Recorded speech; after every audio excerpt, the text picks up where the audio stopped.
Bonjour, alors je vais te demander de construire un module pour notre projet Sierpinski, d'accord? Pour construire une grande pyramide Sierpinski, la plus grande possible avec les deux classes de 5e C et de 5e D. Donc comme tu le vois en fait, ta pyramide, enfin ton petit module, il est constitué de 1, 2, 3, 4 tétraèdres réguliers. Les tétraèdres réguliers, ce sont des pyramides qui sont très particulières parce qu'elles ont 4 faces qui sont identiques. Ce sont des triangles équilatéraux, d'accord? Donc chaque face est un triangle équilatéral.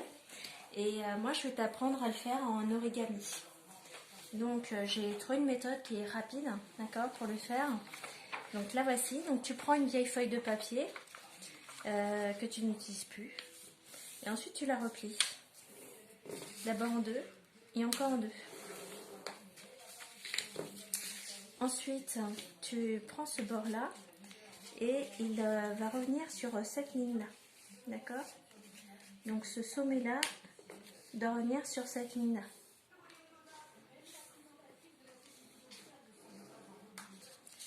Et en fait, tu vas utiliser ce puits-là pour replier ton triangle. Donc si je regarde ce qui s'est passé, là, j'ai un triangle rectangle, ok?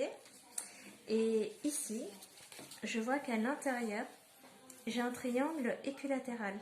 Donc ça veut dire que cette droite ici que j'ai construite, d'accord, il faut bien la faire. Donc cette droite-ci, en fait, est en même temps la hauteur qui est associée à ce côté-là. C'est aussi sa médiane, sa médiatrice et sa bissectrice. C'est un axe de symétrie du triangle équilatéral. Donc là, j'ai construit une face, je construis la deuxième face. Ici, je vais avoir la troisième face de mon tétraèdre. Et comme tu l'as vu, ton tétraèdre, il contient 4 faces. Donc là, tu vas avoir ta dernière face. Et c'est pas grave hein, si elle n'est pas complète. Parce que tu verras que tout va recoïncider quand même. Donc voilà.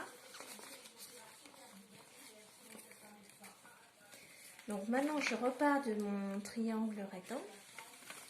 Je l'ouvre. Et ce bord-là, en fait, va rentrer dedans. Parce qu'en fait, tu vois, ça va faire quelque chose comme ça à peu près, quand tu vas le replier. Donc, je rentre juste ce bord-là dans ce bord-là.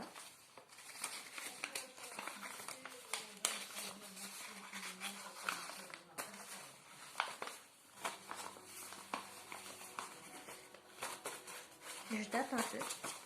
Et voilà. Et voilà, tu as fini ton tétraèdre régulier. Donc, il est constitué que de triangles équilatéraux.